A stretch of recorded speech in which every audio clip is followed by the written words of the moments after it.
Y ahora quiero hablar de un tema que sé que va a ser bastante polémico, de esos temas que me dirán, pues lo de tóxico, etcétera, etcétera.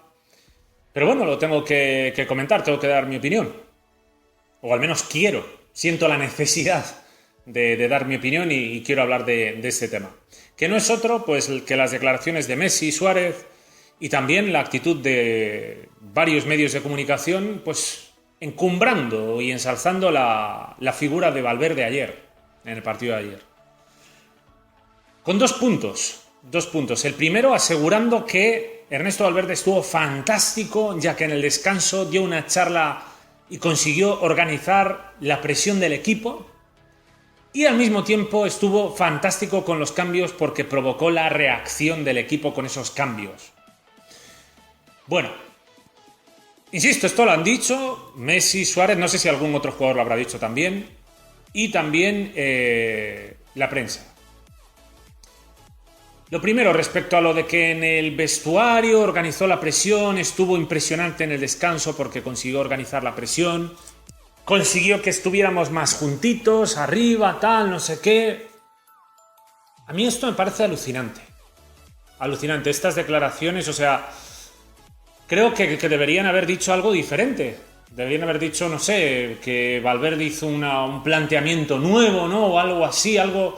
Pero decir que en el descanso consiguió reorganizar la presión, pues hombre, vamos a ver, si el equipo en la primera parte presiona mal, que por supuesto estaba presionando mal, cosa que no es del partido de ayer, no, es de siempre, o sea, es desde la era Valverde, ya en el último año de Luis Enrique, pero en la era Valverde es lo habitual, ver que casi nunca se va arriba a presionar. Pues si el equipo presiona poco y mal, es por culpa de lo que se entrena. O sea, es por culpa de lo que se entrena. Por tanto, el máximo responsable es el entrenador de que la presión que hagáis en los partidos esté mal realizada. Sea porque ha planteado el partido mal o porque en los entrenamientos estáis trabajando mal la presión alta. Que lo haya corregido en 15 minutos en el descanso, cuando ni son 15 minutos, porque entre que los jugadores se sientan, hablan de una cosa, otra y tal, y... Pues, hombre, no hay Dios que se lo crea. Los desajustes que veíamos entre líneas, con unos jugadores que iban arriba, pero otros que se quedaban ahí, que no tenían claro, es simplemente la manifestación obvia y evidente de que el equipo no defiende todos a uno, como bien decía Xavi el otro día, que pedía, pues obviamente, una mayor implicación sobre todo de los jugadores de ataque, y precisamente esa es la razón por la que le dediqué un vídeo a esas declaraciones, porque es un tema importantísimo. Es un tema importantísimo. La presión alta es seña, es parte de nuestra identidad, de nuestra ideología, y cuando no se realiza, pues algo no se está haciendo bien. No estamos dominando los partidos, porque para dominar los partidos precisamente tienes que tener de forma continuada, regular, recurrente, esa presión alta, y hoy día no la hay. No la hay. Ayer en la segunda parte de repente la hubo. Sí, sobre todo a partir del minuto 50 que entra el señor Arturo Vidal.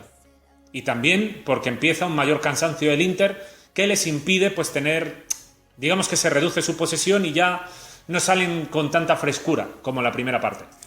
Pero sobre todo, como comenté, esa entrada de Arturo Vidal la que te da un plus, la que contagia al resto, porque lo importante es precisamente eso, contagiar al resto, darle agresividad al resto, y el resto son los responsables.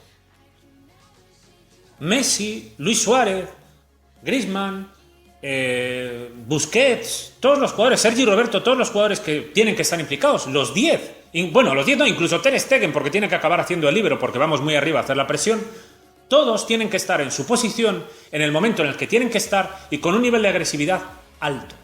Todos ocupando todo el campo adecuadamente, yendo de forma sincronizada y obviamente todos a una. Cuando no van todos a una, evidentemente se parte el equipo, sí.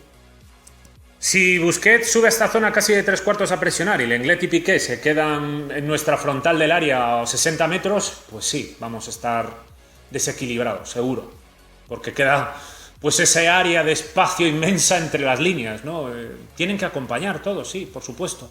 Y eso está más que entrenado, no lo ha inventado Valverde en el descanso, no, eso viene preparado desde tiempos de Rijkaard mínimo, ya tenemos ese buen trabajo en la presión alta. Que por cierto se empezó a perder precisamente con los la dejadez progresiva de Ronaldinho, Deco y compañía.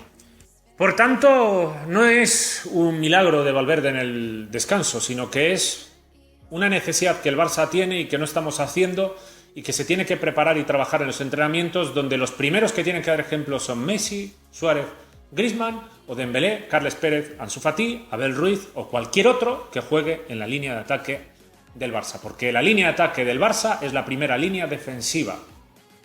Esa es la realidad de nuestro fútbol. Y cuando no es así, no estamos jugando a lo Cruyff, a lo Barça, no estamos siguiendo nuestra identidad, nuestra ideología. Siguiente punto, los cambios. Cambió con estos cambios, marcó las diferencias. Arturo Vidal, primero y Dembélé después. Bueno, yo al descanso hice un tuit donde dejé claro, ¿no?, que Arturo Vidal tiene que salir inmediatamente.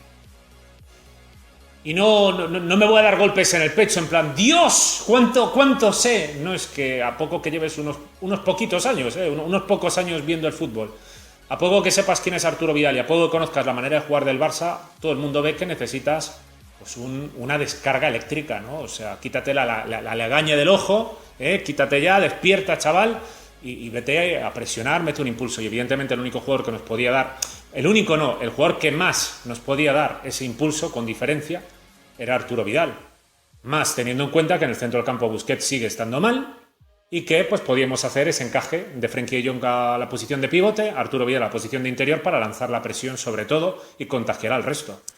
Porque lo que era más o menos dominio lo teníamos, un dominio relativo, flojo, no el dominio que hay que tener, pero lo teníamos. Lo que faltaba era más chispa, más agresividad, y Vidal te la da, claro. Pero es que ese cambio no es que sea una genialidad, es que ese cambio realmente debería ser criticable, porque Vidal debería haber sido titular.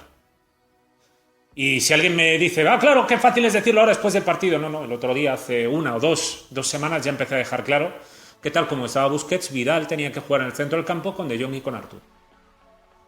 O sea, lo digo dejando claro que es mi opinión personal, que he dejado claro en ese vídeo, y para que nadie me diga aún encima que ventajista, lo dices ahora. No, si ya lo dije ahí. Y voy a insistir, de hecho, en ello, pues seguramente mañana. Luego, el cambio de Dembélé. Sí, qué pasada, ahora metió ahí a tal, consiguió abrir lo que comentamos ayer, ¿no? Que independientemente de lo acertado o errático que estuviera Dembélé, que estuvo un poco de las dos, sobre todo quizás acertado en algún momento, más errático. No fue en lo individual, no fue un gran partido tampoco, no fueron unos grandes minutos, pero sí que simplemente con la pura velocidad del jugador, ¿no? ya amenazaba, y entonces te permite tener un extremo ahí que ya no defiendes tan cómodo. Por tanto, lo que más aportó Dembélé respecto a Griezmann es que viveza, velocidad, peligro, estado de alerta respecto a la defensa del Inter. Griezmann no es que hiciera tampoco un partido terrible, tampoco quiero ser extremadamente injusto, pero Griezmann no merece jugar en estos momentos, tampoco. No merece jugar. Por tanto, la entrada de Dembélé no es un acierto. La titularidad de Carles Pérez sí sería un acierto y sí sería lo justo. Porque Carles Pérez, yo no voy a decir que sea mejor que Dembélé, pero Dembélé viene de una lesión, viene de una situación problemática. De hecho, el que tenía que haber entrado es Carles Pérez. Antes que Dembélé, tiene que entrar. Esto es una cuestión de mérito. Si nos estamos saltando también, así como nos saltamos la seña de identidad, que es presionar arriba y otras cuestiones, ¿qué hay de los méritos? ¿Para qué Carles Pérez ha hecho buenos partidos contra el Betis, contra el Valencia? El otro día contra el Getafe, para mí fue el mejor. Sin un partido escandalosamente bueno, pero porque, el mejor fue Artur, pero fue el segundo mejor, uno de los mejores del equipo, y siempre que juega el chaval se vacía. Nos da ese plus, nos da esa descarga que necesitamos, ese estado de electricidad que necesita el equipo. Y ayer tenía que haber jugado, por lo que decir, no, metió a Dembélé que fue clave. Sí, fue importante, claro, pero es que Pérez tenía que haber jugado desde el principio. Por tanto, a mí, que alguien me pretenda vender aún encima que con los cambios revolucionó el partido, cuando ha hecho algo que, tío, en la primera parte no has hecho porque estás poniendo una alineación por decreto. Busquets no está mereciendo jugar. Griezmann no está mereciendo jugar. Y Suárez tampoco. Que marcó 2 goles y tal. Sí, 2 golazos, fantástico. Es un jugadorazo increíble en el que sigo teniendo pues lo que digo siempre, lo que he dicho todos estos años, yo sigo esperando que pueda rendir esta temporada y si puede ser algunas más. Pero si está mal, si participa poco en el juego, si le vemos poco presionando, si vemos que le cuesta en aceleración, etcétera, etcétera, pues hombre, habrá que llevarlo al banquillo, ¿no? Que luego te salió bien porque toma, que metió 2 golazos, sí, los puede meter, pero que si no los mete, ¿qué? Es que, y alguno dirá, bueno, pero ya estamos con el Easy. No es estar con el Easy, es que es una cuestión del rendimiento global. Siempre digo lo mismo, a mí el tema de los goles o el resultado y tal, el juego es juego desde que pita el árbitro al inicio y desde que pita el final. O sea, desde que pita el inicio y hasta que pita el final. Y son unos 90 y pico minutos lo que dura. Y en esos 90 y pico minutos hay que dominar el partido. Y para dominar el partido, cada jugador en su posición tiene que hacer su trabajo lo mejor posible. No basta solamente con que lo hagas en 2 momentos de inspiración. Tiene que ser siempre. Siempre. Y pretender tapar esto con no, es que marqué unos goles por aquí o por allá, es uno de los primeros errores, de los principales errores que se cometen y que acaban derivando en destruir equipos. Equivalente a aquellos que decían en la temporada 2006-2007, creo que fue en esa, en la 2007-2008, yo creo que ya los números eran peores. Pero creo que fue en la 2006-2007 donde Ronaldinho marcó la mayor cantidad de goles de su carrera. Y había algunos que decían, ¡buah! Esto es increíble. Le critican con marcando no sé cuántos goles y marcando tal. Y yo fui uno de los que intenté en parte defenderlo, ¿no? Porque a un jugador que ha dado tanto al Barça, pues da un poco de pena, pero al mismo tiempo lo sabes. Sabes que ya no está presionando nada. O sea, no es que fuera un tío como Eto'o, ¿no? Pero te aportaba algo en la presión y sobre todo en la 2003-2004 presionaba. En la primera temporada de Ronaldinho presionaba y mucho además. Pero te aportaba algo en la presión, estaba vivo sin balón, qué decir la velocidad de arrancada, ¿no? Tenía una capacidad de desborde impresionante y fue perdiendo todo eso progresivamente. Entonces, cuando tenías un jugador en el que te apoyabas muchísimo y que te daba muchísimo y ahora ya no te da tanto, obviamente estás perdiendo una serie de características que pues tienes que tener claro que... A ver, o sea, profundizaré más sobre esto en otro vídeo porque si no, no acabo. Pero la cuestión es esa, que nadie me venda, por favor, aún encima, como un gran acierto esos cambios que han revolucionado, pero si es justo lo contrario. O sea, no solo no es un acierto, es que la alineación está mal hecha, por apostar por la jerarquía. Y no fue un problema de que arreglara Valverde la presión al descanso, es un problema de que no queréis presionar. Es un problema de que ya no os aplicáis al 100% como os aplicabais antes. Ese es el problema real que hay. Y lo peor de todo es que la prensa, apoyada por supuesto de las declaraciones de los jugadores, que todo el mundo dirá, sí, claro, vas a saber tú ahora más que Suárez.